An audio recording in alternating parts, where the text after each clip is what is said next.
welcome to Iceland. The local time is 9:30.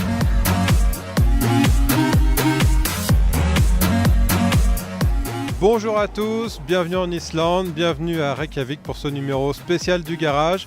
Driss, salut. Salut. Qu'est-ce qu'on fait là, Alexandre? Eh ben écoute, on va en parler. Ce qu'on fait là, t'as pas trop froid? Non, ça va, c'est pas comme si on était en été. Quoique, si, on est en été, je crois. Il me semble bien. Hein. Voilà, alors bienvenue à Reykjavik, en Islande. Une petite île, pas si petite que ça, Driss. C'est une île qui fait une bonne moitié de la France. Hein. 700 km de large, presque 500 km de hauteur. T'as bien pris tes fiches. Hein. Ouais, j'ai bien pris mes fiches.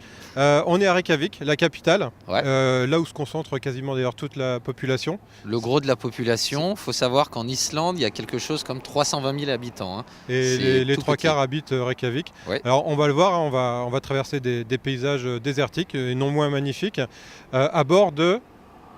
Break. Pour une fois, voilà. On va arrêter les sportives et autres grosses voitures, quoique c'est pas non plus n'importe quel break qu'on essaye. Donc messieurs, faites venir les enfants, faites venir vos épouses si vous regardez l'émission. Cette émission s'adresse à toute la famille. Ouais, parce que là pour le coup, il faut bien reconnaître qu'on est loin du break à papa, ça reste un break, une voiture familiale, mais il y a quand même moyen de se faire plaisir, on a essayé de beaux modèles. Alors on a dit qu'on allait essayer des breaks, on n'a pas encore dit lesquels. Oui. Donc on va essayer beaucoup de breaks. Hein. Alors ce coup-ci, on va chez Audi. On va essayer, si je ne m'abuse, 4 modèles.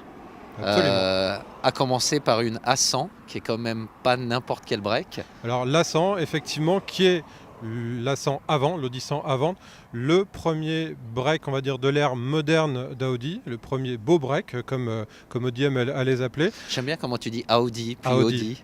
Très... Sprechen Sie Deutsch à l'allemande. Donc le premier beau break Audi en version Quattro, qui était la version haut de gamme de l'époque. Alors ce qu'on va essayer, c'est un modèle 1986. Le premier est sorti en 1984, mais néanmoins, on va voir qu'il a de beaux restes. Il a de beaux restes, il a une très belle sonorité et finalement, c'est vrai qu'à un moment... on a un peu envie de dire tiens, une antiquité, parce qu'on n'a plus l'habitude de voir ces vieux designs qui sont quand même datés, mais pour autant elle n'a pas démérité sur la route. Hein. Elle n'a pas démérité. On en parlera avec des invités. On va retrouver un petit peu plus tard Eric Philippe qui a également essayé cette voiture. On retrouvera Damien Relière, un petit nouveau dans l'émission. Puis on parlera également des voitures avec François Baquet qui est le responsable presse produit de chez Audi. Et ben en route. On va voir les voitures ? C'est parti. C'est parti.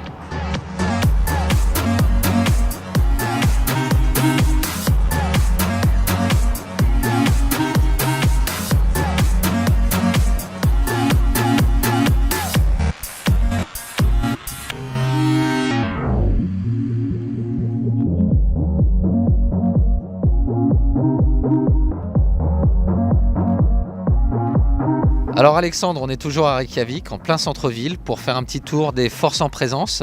Absolument, les voitures avec lesquelles on a roulé aujourd'hui. D'où leur état. Hein. Voilà, d'où leur état.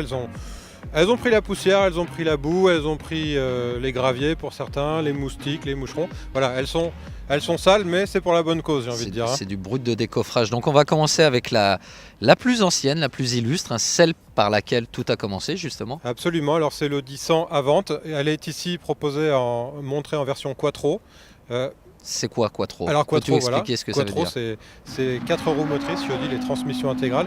C'est arrivé dans la marque au début des années 80. Ça a été popularisé par le rallye, Michel Mouton avec l'Audi Quattro, dont on se souvient tous des palmarès. Et donc cette voiture, on est un petit peu l'héritière. C'est la première héritière, on va dire pas commerciale, mais la première héritière break. Alors c'est un moteur 5 cylindres qui développe 136 chevaux, c'était beaucoup pour l'époque. Honnête, ouais, pour l'époque. Hein. Et une voiture, on l'a vu, on va le voir, très bien finie déjà pour l'époque, bien équipée et finalement qui ne consommait pas tant que ça. Elle coûtait à l'époque autour de 200 000 francs, ce qui n'était pas rien, et ce qui a positionné également Audi sur le segment, on va dire, haut de gamme. Très bien, on continue avec l'A4 cette fois-ci, l'A4 163 chevaux, l'A4 Avant. Voilà, qu'est-ce que c'est que cette gamme Avant? Alors la 4 Avant, donc Avant toujours le break. Ici, elle est en version Ultra. Version Ultra, c'est-à-dire économique chez Audi. Elle est en version TDI, donc diesel, 2 litres, 163 chevaux, tu l'as dit. Elle est proposée en 2 roues motrices, c'est important pour la consommation. Donc là, on n'est pas sur une quattro. On n'est pas sur une quattro. La 4, c'est la petite familiale, j'ai envie de dire, en version break. Elle est donnée pour 4 litres 4 de consommation au 100, ce qui fait à peu près 112 grammes de CO2. C'est justement ça, la spécificité de la gamme Ultra, c'est la consommation et Voilà. les émissions. On réduit la consommation par des, je ne veux pas dire des artifices, mais des moyens technologiques qui permettent d'y parvenir. Une boîte de vitesse étudiée, des récupérations d'énergie au freinage, etc., etc. Enfin, beaucoup de choses qu'il faut qu'on arrive à gagner et qu'on arrive en cycle mixte homologué à 4 litres 4. Cette voiture est proposée à un peu plus de 35 000 € en version de base. C'est le prix d'appel. On va continuer toujours dans la gamme A4. Cette fois-ci, on passe sur l'A4 Quattro Allroad. Alors là, c'est quoi la différence ce coup-ci avec la alors Allroad? là, on est sur le haut de gamme de la gamme Quattro A4. C'est un véhicule transmission intégrale. Maintenant, on sait ce qu'est le Quattro. Le Quattro, oui. Elle fait 190 chevaux. Elle est équipée d'une boîte de vitesse S-Tronic, c'est-à-dire à double embrayage, 7 vitesses. C'est une voiture qui est proposée à un petit peu plus de 45 000 €. Et là, voilà, on est dans quelque chose de très complet. D'ailleurs, on peut barouder avec. On le voit d'ailleurs, elle a un look un petit peu différent, des garde-boue sur les côtés. Voilà, c'est une voiture qui est faite pour faire du touche-main et de prendre la boue, comme elle l'a fait. Mais justement, on le verra tout à l'heure, il y a ce système de suspension également au niveau du Allroad qui est spécifique. Voilà, c'est une suspension qui est capable de monter ou baisser en fonction du terrain. On va peut-être d'ailleurs le voir sur la suivante. Donc là, on monte en gamme, on est sur l'A6, Quattro Allroad. Toujours, Allroad. Voilà. Alors là, j'ai envie de dire, c'est le vaisseau amiral. C'est le mec plus ultra. Voilà, au-delà, il y a la version sportive qui est la RS6 et c'est pas l'objet ici. Et là, on est sur un véhicule très haut de gamme, très bien motorisé. C'est un V6, 3 litres, qui développe 313 chevaux. C'est quelque chose, on l'a vu, de camionnesque et en même temps d'ultra confortable, d'ultra polyvalent. On n'est pas non plus dans les mêmes gammes de prix. Là, on passe sur un véhicule qui vaut à peu près 70 000 €, donc c'est pas rien. Mais budget, ouais. On fait tout avec. Voilà, on va aussi bien se balader à la campagne dans la boue que de l'autoroute, sur les autoroutes allemandes à plus de 200 km/h sans problème. On l'a vu, on a des images justement où on voit la voiture sur un terrain meuble et on voit effectivement qu'elle a des capacités. Elle peut aller au-delà de la route. Absolument, et c'est ça qui est intéressant, donc toujours avec ce système de suspension pneumatique qui lui permet de monter et de descendre. Ce que je te proposerais, c'est qu'on fasse quelques mètres pour aller voir la dernière voiture du lot. On est toujours sur une A6. Donc cette fois-ci A6, c'est pas une Quattro, on reste sur la gamme Ultra alors. Voilà, c'est donc une A6 Avant Ultra. C'est un moteur 4 cylindres, diesel, 2 litres, TDI donc, 190 chevaux. Équipé d'une boîte S-Tronic 7 rapports. Mais plus abordable ce coup-ci que la beaucoup Allroad. plus abordable puisqu'on est à un petit peu moins de 47 000 €. L'autre, on était à 70 000 €. Ouais. Pour autant, ça reste une A6, c'est-à-dire une familiale, très confortable, spacieuse, très bien équipée. De toute façon, il n'y a pas de bas de gamme, il y a des entrées de gamme. Voilà. Là, on est sur ce modèle-ci, un modèle très bien fini, qui n'est pas le bas de gamme, mais voilà, c'est important de dire que on peut accéder à une grosse berline familiale à 47 000 €. La consommation, on n'en a pas parlé. Oui, dis-nous. On disait tout à l'heure la 4 Ultra à 4 litres 4. Là, on est sur une A6, une voiture quand même beaucoup plus grosse, beaucoup plus lourde, et 4 litres 6. Donc, ce qui n'est pas beaucoup plus par rapport à la 4. C'est quasiment rien. 4 litres 6, c'est 119 grammes de CO2, c'est neutre. Il n'y a pas de malus sur ce genre de voiture. Vous voyez la taille que ça fait.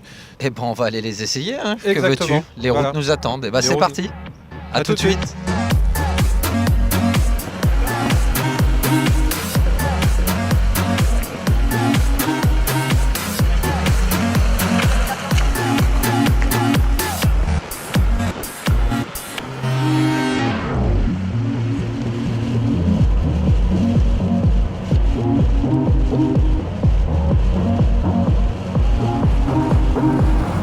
Ce qui est intéressant dans cette voiture, elle n'est pas complètement nouvelle, mais c'est quand même intéressant d'en parler, c'est que c'est un moteur BTDI qui fait 3 litres, un V6 qui développe 313 chevaux, mais on a une consommation ultra raisonnable. Là, on l'a pris depuis une vingtaine de kilomètres.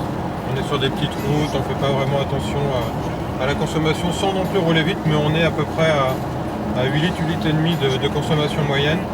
Et donc je rappelle, 313 chevaux, un couple de camions et une transmission quattro. Donc vraiment un engin à la fois agréable et économique en termes de carburant.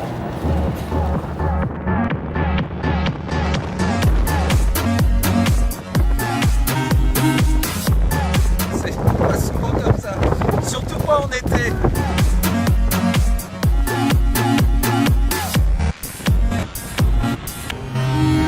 Alors nous sommes toujours en Islande, cette fois-ci au nord de Reykjavik, on est à environ 2 heures de route. On se dirige vers un glacier au volant donc de cette A6 Allroad Quattro 3 litres BTDI, véhicule qu'affectionne notre ami Eric Philippe. Je suis assez d'accord avec lui en fait, hein. C'est vraiment le véhicule ultime, notamment ici en Islande, c'est très confort. On en a sous le pied, c'est quand même 313 chevaux.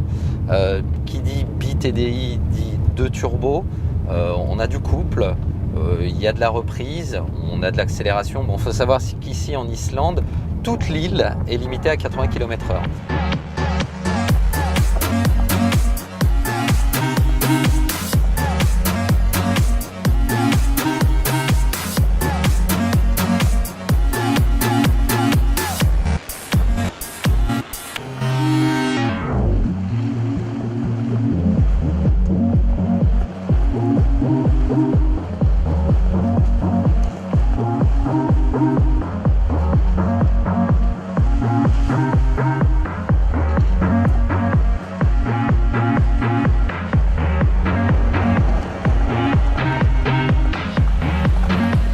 Allez, je trouve. On est où?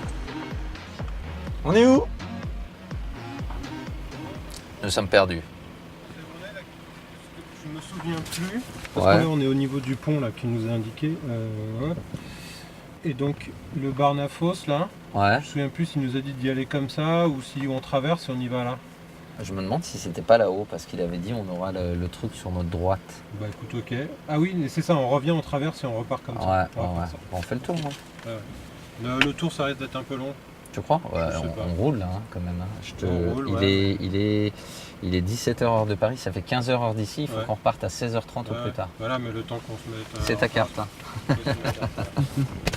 Donc niveau finition, il y a tout ce qu'il faut dans cette voiture. On a notamment cet écran qui n'est pas tactile de 6,5 pouces. Toutes les commandes se pilotent ici, donc tout est accessible soit du volant, soit avec cette molette ici. C'est très simple à prendre en main, je veux dire en quelques minutes sans lire un quelconque mode d'emploi. On sait exactement comment utiliser les différents paramétrages. Là par exemple, ce que vous voyez à l'écran, c'est cette suspension adaptive air.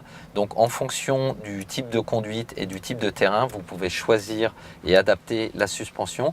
Ce qu'il y a d'intéressant, donc comme on est sur le modèle Allroad, c'est justement de varier la suspension et de soulever ou de rabaisser la voiture en fonction des besoins.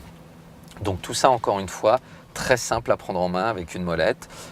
Niveau finition, c'est très propre. Enfin, je veux dire, en même temps, c'est peut-être d'ailleurs le seul problème de la voiture, c'est son prix. Donc pour ce prix-là, on en a pour son argent, si je puis dire. Moi, il y a une chose que j'aime particulièrement, c'est le tableau de bord. Il est extrêmement lisible. Donc là, on a ce volant sport 3 branches et ce tableau de bord avec 2 grands compteurs au centre duquel on a l'écran avec les informations récapitulatives. Donc là encore, pas besoin de regarder l'écran central. On a ici le chauffeur a tout sous les yeux. Donc c'est vraiment très agréable, c'est très joli et c'est vraiment réussi là pour le coup. Donc cette A6 Allroad Quattro 3 litres BTDI, elle a une particularité quand même, c'est que c'est une voiture qui est très puissante, mais pour autant la consommation reste relativement modérée. Là je veux dire sur ce parcours qu'on a réalisé depuis ce matin, donc on est sur les routes d'Islande, il y a eu pas mal de passages de col, etc. On a un petit peu varié le rythme de conduite et pour autant on est à moins de 9 litres au 100. Donc 313 chevaux, c'est plutôt pas mal, c'est plutôt réussi et il faut le noter. Niveau émission de CO2, bon, ça reste modéré, même si on est à 167 grammes par kilomètre, et toujours un confort de conduite qui là est au rendez-vous, en particulier ici sur les routes d'Islande. Donc voilà, c'est très agréable, on est très très bien assis, ça tient, on ne l'a pas précisé. Le confort, donc quid du confort de cette A6 ? Eh ben on est bien à bord, on peut enchaîner les kilomètres, là nous on roule depuis ce matin, on est à pratiquement 200 km, pour autant les fauteuils donc sont confortables, là on a l'option avec les sièges sport, donc climatisation, on a aussi ce toit ouvrant panoramique, très agréable en Islande où la météo est très capricieuse, hein, hier on a eu de la pluie toute la journée, là il fait beau, on a des averses, mais en tout cas voilà, ça permet d'avoir un habitacle qui est très lumineux et si la météo le permet, d'ouvrir le toit pour en profiter un petit peu plus. Beaucoup d'espace, à la fois à l'avant, à l'arrière et bien entendu dans le coffre, on est quand même dans un break et donc ça permet de charger la voiture et d'emporter valises, etc. et donc d'envisager des vacances avec ce type de voiture.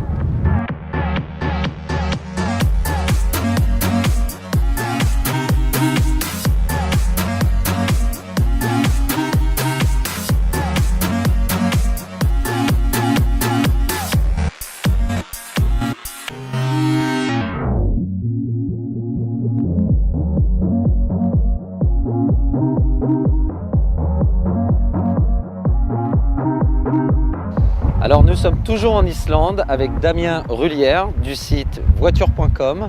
Alors Damien, est-ce que tu peux nous dire 2 mots du site ? Voiture.com, donc c'est un magazine auto et un comparateur automobile. Donc si tu veux, c'est de l'actu, des essais et les bons plans sur l'automobile. Voilà. Alors à propos d'essais, qu'est-ce que tu peux nous dire sur cette Audi A6 On se connaît Quattro? bien, on se connaît très bien parce que j'ai eu la chance de la conduire vraiment dans des très beaux endroits. Donc d'abord au Maroc et puis ici en Islande. Et t'étais passé du chaud au froid là. Voilà, exactement. Donc c'est très différent, mais la voiture est à l'aise sur tous les terrains, quoi. Donc c'est vraiment une voiture vraiment hyper intéressante parce que elle est ultra polyvalente. C'est-à-dire que c'est une très grande routière, très confortable, hyper logeable. Donc c'est vraiment la voiture familiale par excellence. Et en même temps, tu peux t'évader un peu sur la piste. Alors bien sûr, c'est pas une voiture de franchissement, mais tu peux quand même t'aventurer hors de la route et faire des petits chemins grâce justement à sa garde au sol que tu peux rehausser. C'est vraiment super intéressant. Alors justement, oui, c'est pas un franchisseur, mais il y a une suspension qui est particulière sur cette voiture. Ouais, alors c'est une suspension pilotée, donc, dont tu peux faire varier justement la hauteur et aussi les modes de très confortable à assez dynamique, pas sportif parce que la voiture est quand même assez lourde et voilà, ça reste une routière familiale, mais une voiture à plusieurs visages grâce à cette suspension pilotée. Voilà. Alors tu dis pas sportif, mais quand même, elle en a sous le capot. Alors oui, c'est vrai que l'A6, il y a un panel de moteurs assez vaste, mais là c'est la crème de la crème avec le V6 biturbo TDI, bi-TDI, donc qui fait 313 chevaux, et c'est vrai que l'agrément est vraiment plaisant à conduire, quoi. Tu te fais vraiment plaisir, d'autant plus que celle-ci est équipée du sound system. Donc c'est un dispositif un petit peu artificiel qui modifie la sonorité à l'échappement et tu passes d'un diesel au bruit d'un V8 essence, quoi. T'as l'impression de conduire même presque un hors-bord, quoi. Ouais, c'est valorisant comme sonorité. Voilà. Ceci étant, on a remarqué que la consommation était plutôt modérée pour ce type de moteur. Oui, t'as beau avoir une voiture qui fait 2 tonnes, qui fait 300 chevaux, qui est bardé d'équipements électroniques et d'équipements de confort, tu n'es pas à 20 litres au 100, quoi. C'est en roulant de façon à peu près normale, bon c'est un peu dur parce que t'as quand même envie d'appuyer, tu fais 9 litres, 9-10 litres, donc c'est pas délirant, quoi, comme consommation. T'as un problème pour démarrer, Driss ? Un petit. D'accord. Appuie sur la clé. Ouais.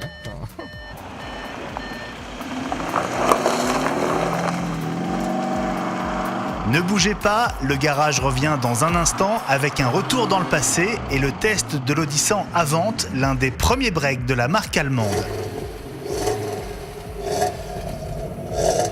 suivre aussi l'interview de François Baquet sur ce 30e anniversaire. Les 2/3 de nos ventes d'A4 et d'A6 sont maintenant des Avant ou des Allroad, donc c'est devenu très important. Et puis le débrief de ces 2 jours d'essai en Islande, à la fois sur le port et à l'aéroport de Reykjavik, avec Driss, Alex, Damien Rullière et Eric Philippe.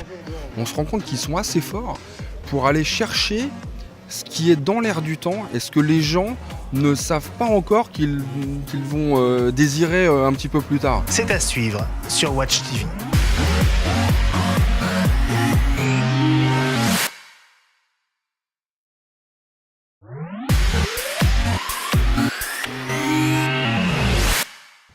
Je vous retrouve à peu près à 50 km de Reykjavik. On a derrière nous une vieille usine géothermique qui alimente une partie de l'île en électricité et en eau chaude. Mais c'est pas pour parler de géothermie qu'on est là aujourd'hui. Bonjour François. Bonjour Alexandre. Alors on célèbre cette année les 30 ans du break chez Audi. On a là un des tout premiers breaks, là un des tout derniers. Est-ce qu'on peut trouver des points communs à ces deux voitures ? Alors ici vous avez la 3e génération d'Audi 100 qui a été lancée fin 82 en berline et en 1984, donc il y a 30 ans, en break Avant. Et puis là la 7e génération qui s'appelle Audi A6 depuis la 4e génération et qui est toute récente en all-road. Les points communs, vous avez une taille de voiture qui est relativement proche et puis vous avez un design qui a bien sûr nettement évolué, mais vous reconnaissez la ligne Avant. La 6 Avant ou la 100 Avant était le premier beau break, c'est-à-dire que jusque dans les années début 80, vous aviez des breaks plutôt utilitaires, plutôt familiaux. Et en 1984, on a lancé l'Audi 100 Avant. C'était la première fois qu'un constructeur faisait un beau break, c'est-à-dire un break qu'on allait acheter non pas parce qu'il était grand ou qu'il avait un grand volume, ou pas seulement, mais aussi parce qu'il était beau. Et les gens se sont mis à acheter des Audi 100 Avant, puis des 80 Avant et des A4 et A6 Avant parce qu'ils les trouvaient belles. Et l'ensemble des constructeurs a suivi. Et maintenant, quand vous voyez sur le marché européen, les voitures d'une certaine catégorie moyenne et supérieure se vendent finalement plus en break qu'en berline. Est-ce qu'on peut déjà parler de break premium à l'époque ou est-ce que c'est trop tôt ? Ah oui, c'était vraiment un break haut de gamme avec beaucoup de technologie parce que vous avez, ça c'est une voiture, donc la première, la berline était sortie fin 82, elle a été élue voiture de l'année en 1983 et elle avait déjà, alors maintenant on s'en rend plus compte, mais c'était déjà une carrosserie très aérodynamique, on avait un CX de 0,28, on avait des vitres affleurantes, ce qui s'était jamais fait à l'époque et elle était vraiment révolutionnaire quand elle est sortie en 1983, donc c'était vraiment du haut de gamme avec aussi la transmission Quattro qu'on avait lancée sur le coupé Quattro en 1980, qu'on retrouve sur celle-ci dès 1984, et un moteur 5 cylindres, et beaucoup d'équipements. Vous avez l'ABS, vous avez les vitres électriques, la remontée automatique des vitres, beaucoup de choses qui sont maintenant devenues naturelles, mais qui à l'époque étaient révolutionnaires, c'était un signe de haut de gamme. Alors on va parler une seconde de celle qui est derrière vous, la 6 Allroad. Qu'est-ce qu'on peut dire aujourd'hui de cette voiture par rapport à sa transmission Quattro et ce qu'elle apporte dans le segment ? Alors forcément, au fil de ces 30 années, les voitures ont énormément évolué et tout s'est perfectionné. Il y a eu l'avènement de l'électronique. Maintenant, on a un moteur ici qui est un bi-TDI avec un 313 chevaux, beaucoup de puissance. Les consommations ont baissé de 30 à 40%. On avait déjà une voiture qui était très performante à l'époque, mais maintenant, évidemment, ça a beaucoup progressé, soit en qualité, en sécurité, en équipement. Tout a été à l'unisson. Et maintenant, on a une voiture très, très polyvalente qui est avec la version Allroad, donc qui est la version tout chemin de la 6 Avant, et voiture polyvalente qui est une substitution à un SUV en fait, et qui est achetée par une clientèle qui veut vraiment de la polyvalence, qui veut un break pas trop élevé en taille, de vraiment bonne performance. En quoi le break est important aujourd'hui pour Audi ? En Europe, c'est la majorité des ventes sur A4 et A6. En France, un pays qui s'est mis au break un petit peu plus tard que l'Allemagne ou l'Italie, les 2/3 de nos ventes d'A4 et d'A6 sont maintenant des Avant ou des Allroad, donc c'est devenu très important. Alors ça l'est surtout en Europe, que ce soit en Asie ou en Amérique, c'est moins le cas. On ne vend pas ou très peu de break, mais en Europe c'est un produit très important. Ça nous a permis de toucher une clientèle à la fois plus jeune, plus orientée loisirs, avec des niveaux de CSP encore plus élevés que sur la berline. Donc c'est un produit très important pour Audi et on a été les premiers à faire des beaux breaks, et ça nous a amené aussi dans les années 80 et 90 de nouveaux clients qui sont restés fidèles à Audi.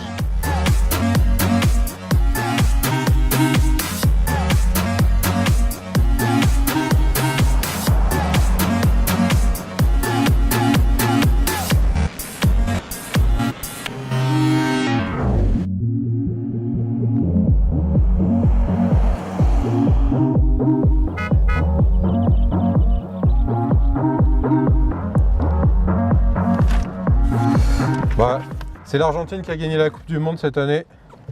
On est en 1990. Ça vaut 11 francs quand même. Hein. Et alors là, on change d'univers puisque nous voilà à bord d'un des premiers breaks Audi, on va dire de l'ère premium. C'est une Audi 100 Avant. C'est un moteur de 5 cylindres qui fait 136 chevaux. Alors on est vraiment dans un autre univers. Mais il y a un petit côté qualitatif quand même. Cette voiture est relativement bien équipée. Elle chante, on entend bien le moteur, on sent bien la route. Hein. Ça c'est voilà, c'est pas le paquebot qu'on avait tout à l'heure, l'all-road. Même l'instrumentation est nickel, tout marche.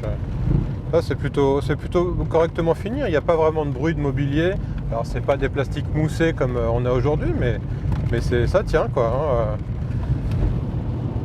Regarde les contreportes en velours et tout ça, ça se fait plus aujourd'hui. Ça c'est assez rigolo. C'est propre. Alors ça prend un peu les odeurs, hein, mais on sent que la voiture a 30 ans presque.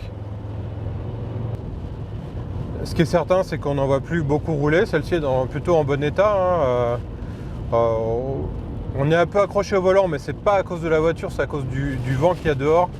C'est à dire qu'on est sur des routes islandaises, il y a un vent d'à peu près 50-60 km/h constant, une pluie battante qui demande de faire attention hein, et de bien tenir le volant. Mais sincèrement, il y a peut-être des voitures actuelles dans lesquelles on se sentirait moins en sécurité.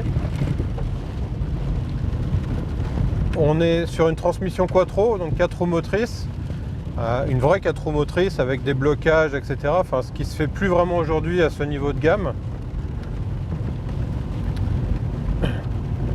Et la voiture en roule tranquillement, les bosses, les pistes. Là, on est sur une petite route complètement défoncée. Il y a des trous partout et il n'y a strictement aucune appréhension. La seule chose qui est vraiment différent, c'est le freinage. Alors, il faut anticiper les distances de freinage parce que en 1986, on freine pas aussi court qu'aujourd'hui, mais vraiment pas. Alors, en dehors des anneaux sur la calandre, on pourrait se dire qu'il n'y a pas grand chose de commun entre cette Audi 100 de 1986 et une A6 actuelle. Et pourtant, c'est pas si évident que ça. Alors déjà, on est là sur une transmission quattro, 4 roues motrices. Et aujourd'hui, on sait que c'est la marque de fabrique d'Audi. Quattro, c'est presque une deuxième marque dans la marque. On est également sur un des tout premiers breaks qui ressemblait plus vraiment à un break. C'est-à-dire à l'époque, le break c'était une bétaillère, c'était la 504 break, c'était la CX break, enfin, c'était des gros engins très longs avec un coffre immense. Alors là, le coffre est pas du tout ridicule, mais on a une voiture qui est beaucoup plus profilée et qui est taillée pour plus le plaisir de conduire que le côté utilitaire. Donc voilà, on est dans cet esprit encore aujourd'hui sur les breaks Audi et d'ailleurs ça marche puisque pour ce qui est des A6 et des A4, ils se vendent plus en France de breaks que de version berline.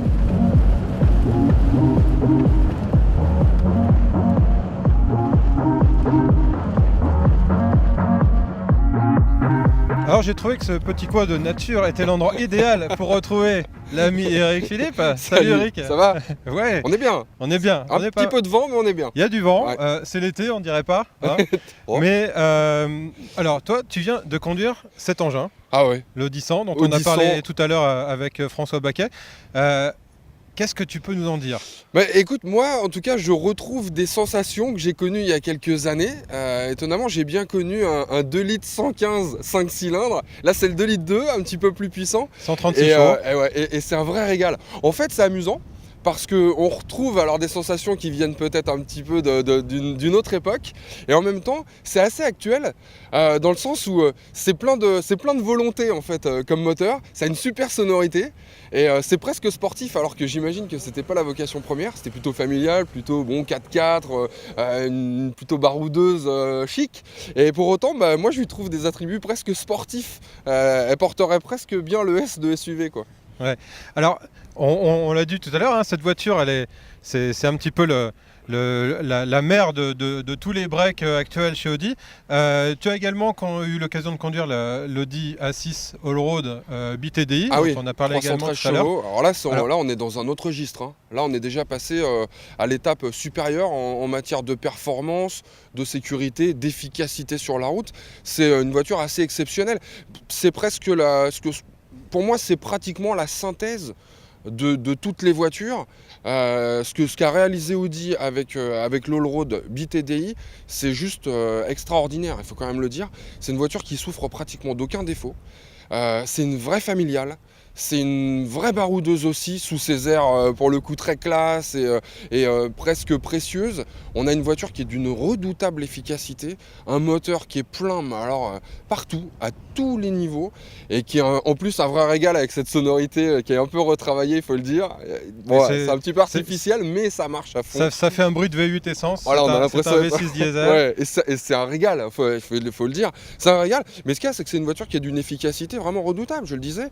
En termes de comportement routier, en termes de confort, en termes d'habitabilité, en termes de tout. Elle est vraiment magique cette voiture. On s'imagine assez facilement rouler avec partout autour du globe, quoi. Et c'est pas si simple que ça de réaliser une voiture comme ça.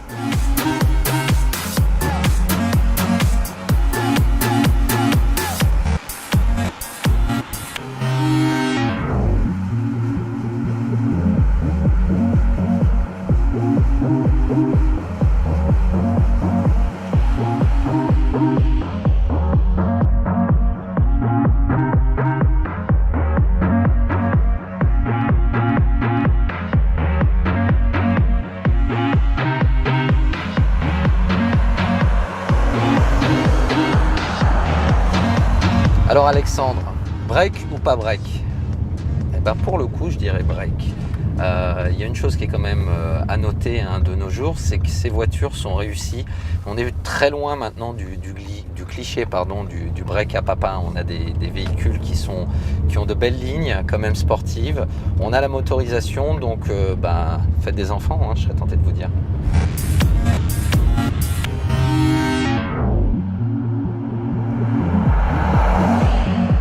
Ah voilà, il est minuit en local. Il fait encore jour dehors, on le voit peut-être pas à l'image, mais c'est assez marrant. On est à l'aéroport de Keflavik, sur le point de repartir vers Paris. On a passé donc 2 jours sur les routes d'Islande, notamment avec Eric qui nous a rejoint ici à l'aéroport. Oui, et on a passé 2 belles journées, à vrai dire. Alors une qui était un petit peu pluvieuse, et puis une autre très ensoleillée, quand même, on peut le dire comme ça, pour la région en tout cas, hein. Et 2 journées assez pleines d'enseignements sur ces véhicules, je trouve. Et Damien également, donc qui est avec nous, qui repart avec nous. Toujours fidèle au poste, mais un petit peu fatigué, surtout qu'on a bien roulé. Mais voilà, les paysages en Islande sont fantastiques et c'était vraiment sympa, quoi. Alors Eric, on va commencer par toi. On a essayé plusieurs véhicules. Oui. Quel est celui qui t'a le plus étonné ? Ah bah alors là je vais peut-être vous surprendre parce qu'on a essayé ce qu'on pourrait appeler des pompes à feu, hein, des choses qui accélèrent très fort, qui roulent très vite, qui sont très efficaces. Celle qui m'a le plus impressionné, c'est l'Audi 100 finalement. Parce que ça n'a peut-être pas la saveur de la nouveauté, mais ça remet un petit peu les choses en place, je trouve, dans la tête. Ça nous oblige peut-être à se rappeler que les voitures ont fait beaucoup de progrès, en fait. On s'en rend bien compte, et en même temps, on retrouve une saveur un petit peu particulière dans ces anciennes voitures, et je commence à comprendre pourquoi il y a un tel engouement en ce moment pour les voitures des années 70-80, les Youngtimers, etc. Parce que c'est vrai qu'on a des voitures de cette époque qui sont encore en très bon état, qu'on peut peut-être retaper un petit peu, et qui donnent beaucoup de plaisir, beaucoup de satisfaction, parce qu'elles sont un petit peu plus dans la réalité. Finalement, quand on est au volant, on ressent un petit peu plus la route. Il faut faire quelques petits efforts pour tourner le volant. Il faut réfléchir un petit peu à ce qu'on fait. Il faut anticiper les virages, les freinages. Et finalement, on est un petit peu plus proche du pilotage, tel que parfois on peut le connaître sur circuit, dans la mesure où voilà, ça demande de travailler un petit peu le volant, d'être un petit peu plus concentré sur la route, et sans pour autant aller très très vite. Là, on était aux vitesses légales en Islande, c'est-à-dire 90 km/h. Certains se plaignent en France qu'on soit toujours en train de baisser les vitesses ou de mettre des radars partout. Là c'est 90 km/h. Finalement, on s'y fait bien. Et on a quand même, en tout cas, moi j'ai pris beaucoup de plaisir en fait au volant de cette voiture, qui était extraordinaire à l'époque et qui reste quand même, qui est pleine de charme encore. Alors là c'est la passion qui parle. Maintenant, tu vas faire une chronique sur les voitures que tu as essayées. Quelle est celle que tu vas recommander, on va dire? Waouh. Recommander, ça sera sûrement la 6 avec ce nouveau moteur, voilà, un TDI. On va faire simple. Je vais pas forcément parler du BTDI qui coûte quand même plus de 70 000 €. Voilà, ça s'adresse à une clientèle un petit peu particulière qui dispose quand même de moyens très importants, y compris après, parce que l'entretien ça doit quand même pas être donné. Non, on va peut-être s'en tenir à une A6 un petit peu plus, comment dirais-je, dans les moyens qu'on peut avoir en général, même si ça reste quand même cher Audi. La clientèle Audi a quand même des moyens, mais là, on va avoir quelque chose qui est peut-être un petit peu plus accessible. Ouais. J'ai pas encore regardé complètement les tarifs, mais il n'y a pas photo. Enfin, j'ose imaginer que ça sera forcément moins cher que le BTDI, 313 chevaux, etc. quoi. Un petit peu moins de 48 000 € pour une A6 Ultra, 190 chevaux de litre TDI. Ça reste quand même un petit peu plus envisageable, pas pour le plus grand nombre, mais pour Audi ça va. C'est quand même une A6, on a de la place, on peut emmener la famille, on peut rouler sur le long cours, on a une voiture qui est jolie, qui est efficace, qui en termes de conso est assez surprenante. On a eu beau appuyer un petit peu de temps en temps, on a eu beau passer beaucoup de temps dans les montagnes, sur la route parfois un petit peu caillouteuse, un petit peu cassante. On a une voiture qui consomme pas énormément. Là pour le coup ils font fort, comme je te dis, avec leur moteur, franchement. Donc oui, c'est certainement une bonne alternative pour peut-être même pour les entreprises d'ailleurs, qui veulent avoir une voiture classe et pour autant pas trop gourmande, en carburant en tout cas, et dans des prix abordables pour une boîte, encore une fois. Damien, je vais te poser un peu les mêmes questions. Est-ce que tu as, comme Eric, le côté passion qui est ressorti sur cette Audi 100 et sinon, quelle est celle que tu ressors, on va dire, comme vainqueur un petit peu de ces 2 jours? Là où je le rejoins, oui, c'est sûr, sur l'Audi 100, c'est toujours agréable de reprendre le volant d'une voiture. Bon, en plus, moi, l'Audi 100, c'est une voiture qui a quasiment mon âge. Donc pour moi c'était intéressant de me remettre dans une voiture qui est née finalement en même temps que moi, donc voir un peu ce que c'était à l'époque, ce que les parents pouvaient conduire et tout. Et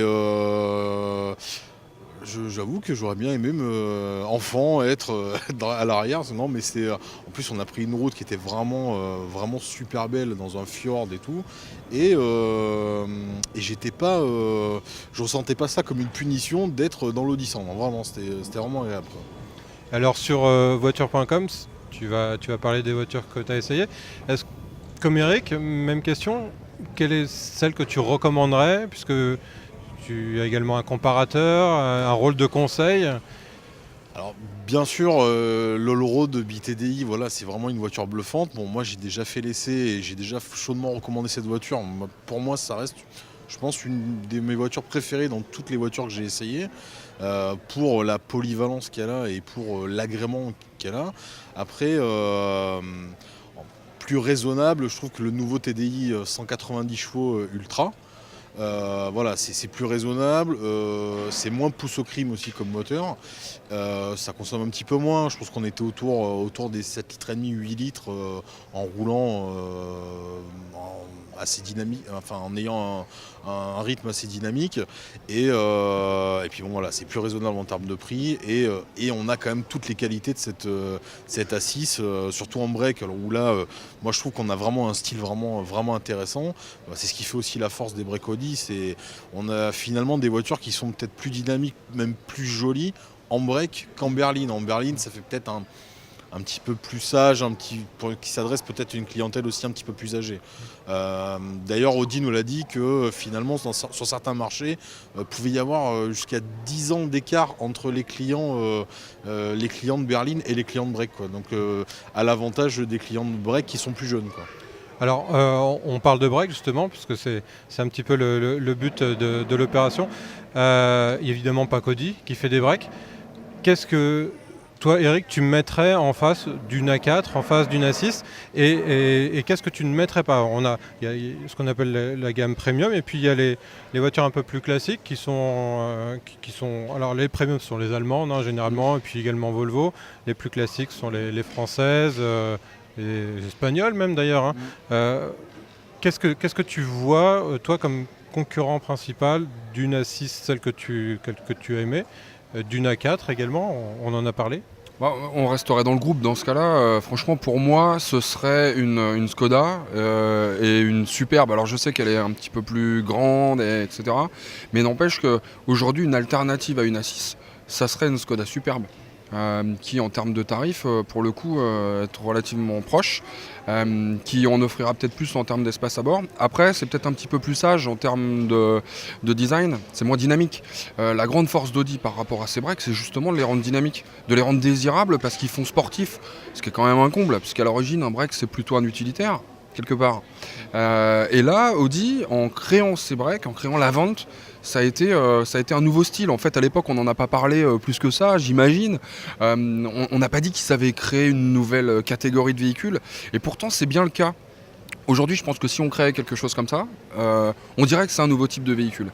Parce qu'en fait, voilà, pour ces raisons-là, parce qu'ils ont réussi à faire quelque chose de dynamique, de performant, avec les qualités quand même d'un utilitaire, dans le sens où on peut charger, quoi, quand même. Quand on ouvre le coffre d'une Avant de chez Audi, on imagine tout de suite les banquettes rabattues et le frigo ou l'armoire de mamie, quoi. On se voit tout de suite en train de déménager quelqu'un. Ce qui est quand même assez intéressant dans la mesure où, pour autant, on a une voiture qui, d'un point de vue esthétique, reste très désirable. Et ça, c'est vraiment pour moi la grande force d'Audi. Sinon, en termes de concurrence, peut-être qu'on pourrait aller chercher du côté de la 508, par exemple, en version SW ou quelque chose comme ça. On sera peut-être un petit peu moins cher. Après, c'est pas tout à fait le même style. Ils ont cherché peut-être. Je pense à l'Allroad là. Ils ont cherché à faire quelque chose de dynamique, de joli, d'agréable à regarder aussi. Après, c'est une question d'image. Mais je pense voilà, la concurrence, ça serait plutôt là.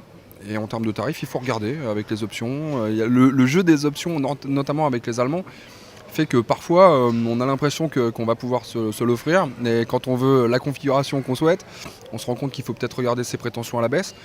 Je pense que là, ça mérite d'aller jeter un œil quand même. Damien, à quoi tu comparerais ces voitures? Volvo, non? C'est pas quelque chose qui vient naturellement en face d'un Allroad par exemple, un XC70 quelque chose comme ça? Ouais, alors le XC70, oui, parce qu'il a cette vocation de break tout chemin. Finalement, je crois qu'il est même peut-être sorti peut-être avant l'Allroad. Et puis, c'est vrai qu'on a toujours l'image de Volvo qui est la marque de break. On pense toujours aux breaks Volvo qui sont quand même toujours, je trouve, séduisants. Je vois en face, par exemple, d'une A4, on peut avoir une V60 qui est quand même peut-être moins logeable, mais qui a vraiment une patte, vraiment une touche suédoise, quoi, finalement, où l'intérieur est très zen, où les sièges sont, l'assise est très agréable, et voilà, on n'a pas une voiture sportive mais dynamique, et voilà, on prend plaisir à rouler tranquillement. Voilà, c'est pour faire de la route, c'est vraiment des routières. Alors je parlais de Volvo, c'était pas complètement par hasard, parce que on a parlé de l'Audi 100 à l'époque. En face, chez Volvo, il y avait les gros breaks 240 qui sont des boîtes à chaussures, littéralement, des voitures dessinées à angle droit. Est-ce qu'on peut pas se dire, avec le recul, que le break Avant de l'époque, l'Audi 100, a entraîné un petit peu tous les constructeurs vers un nouveau design, vers une nouvelle façon de dessiner les breaks? Alors justement, ce break Volvo d'antan là, qu'on a toujours dans l'imaginaire, on l'a croisé en Islande plusieurs fois. Bon, en plus c'est indestructible comme voiture. C'est vrai que là c'était vraiment carré, on voyait que c'était de l'utilitaire. Et l'Audi 100, c'est vrai qu'elle amène par exemple cette lunette biseautée à l'arrière qui finalement est jolie. Au départ c'était même pas tellement de break, c'était plus sportback finalement. Et voilà, on a sacrifié un peu de volume utile pour le style, et c'est ce qui fait aussi le charme aujourd'hui des breaks et de toutes les marques finalement. Le chargement, le volume de chargement, le coffre est toujours important. C'est surtout pour ça qu'on achète un break, mais on ne veut plus acheter une familiale au sens comme on peut l'entendre par exemple pour un monospace. Là, on achète du style. On achète du style aussi. On se fait plaisir, voilà, tout en ayant une voiture utile. En fait, c'est ça l'idée. Eric? Oui, en fait, on n'a pas forcément envie d'avoir une voiture qui ressemblerait à celle d'un artisan, qui va s'en servir pour aller travailler, qui a besoin de quelque chose de fonctionnel, mais pour qui finalement le design est un petit peu moins important que le prix de revient au kilomètre et la capacité d'utiliser un véhicule dans des conditions parfois un petit peu rudes, en ce qui concerne, je sais pas, par exemple des maçons ou des choses comme ça qui peuvent avoir besoin de véhicules de ce genre. Là, on veut une familiale, on veut quelque chose qui soit aussi valorisant. Et le break aujourd'hui, c'est devenu, pour certains modèles, et notamment là, chez Audi, on veut que ça soit valorisant. D'ailleurs, il suffit de voir, en allant chercher un petit peu à l'extrême, la RS4 par exemple, qui est quand même un des véhicules Audi peut-être parmi les plus désirables, elle n'existe que dans cette configuration. On la trouvera pas en berline. Comme quoi, il y a un peu de marketing. Il y a un peu de l'air du temps aussi. Et je pense que notamment là chez Audi, on se rend compte qu'ils sont assez forts pour aller chercher ce qui est dans l'air du temps et ce que les gens ne savent pas encore qu'ils vont désirer un petit peu plus tard. Ils sont capables de créer des modèles, d'aller chercher des petits crossovers entre guillemets entre les différents segments de marché pour créer le désir là où les gens s'imaginent même pas pouvoir finalement être touchés. Et je trouve que là, en cela, vraiment, ils ont été forts. Et peut-être que la première fois que ça s'est produit, c'était avec les Avant, à une époque où finalement, c'était des véhicules plutôt utilitaires. Damien, tu vas être sans doute bientôt papa, si j'ai bien compris. D'abord, félicitations. Si. SUV ou break? Alors, justement, c'est ça que je voulais aborder, c'est-à-dire que aujourd'hui, on voit beaucoup de 4x4 de SUV ou de crossover, c'est la carrosserie à la mode. Alors, il y a un look, c'est vrai, il y a une habitabilité, il y a du coffre. Et c'est vrai que par rapport à une berline qui est quand même très sage, c'est sûr que ça fait plus envie. Mais je trouve que la force du break, c'est de combiner ce style un peu de style, les qualités de volume, enfin le volume et les qualités de familial, mais il y a un toucher de route qui est quand même beaucoup plus intéressant pour moi, je trouve. C'est le toucher de route de la berline, c'est-à-dire une voiture qui est plus basse, qui prend moins de roulis, qui est plus dynamique. Et moi je trouve que c'est pour moi qui vais bientôt être papa, moi ça sera un break. Alors éventuellement un break Audi, mais. Merci les garçons. Mais de rien, à bientôt. Voilà, donc retour quasiment au pied de la montagne et de la mer également. Il y a ce petit dracard qui rappelle les origines un petit peu viking du peuple islandais. Driss, t'es pas un habitué des breaks, c'est moins qu'on puisse dire. T'as pas encore de famille, mais en même temps, qu'est-ce que tu dirais pour conclure sur ces produits, ces véhicules qu'on essaie aujourd'hui? Non, c'est vrai que moi je suis à l'opposé, hein. Je suis plutôt petite voiture, un petit peu nerveuse de préférence. Et ben finalement, je me dis qu'il serait peut-être temps de faire des enfants. Blague à part, ce sont quand même de belles voitures, déjà d'une. Deuxièmement, très confortables, performantes. On a un peu insisté là-dessus, mais je vais encore le faire, c'est sur la consommation, parce que c'est quand même important. Ce ne sont pas des gouffres. Donc finalement, peu de choses à leur reprocher à ces voitures.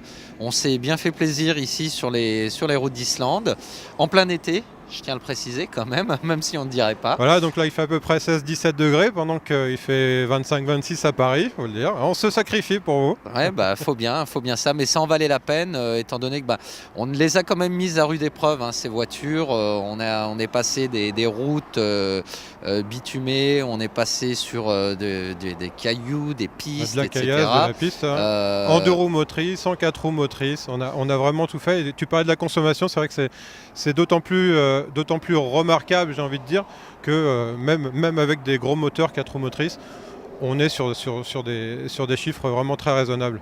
Et sur un coussin, ça aussi c'était, parce qu'il y a eu pas mal de nids de poules, etc. Toi tu es installé, tu écoutes la musique tranquillement dans la voiture et ça passe tout seul. Voilà, break ou pas break alors? Eh ben, pas encore. On s'y met? Pas encore, bientôt. Pour moi, c'est peut-être un peu tôt, mais pourquoi pas, bientôt. Ouais. Voilà, écoutez, on se retrouve très bientôt pour une nouvelle émission du Garage. À très vite. À plus.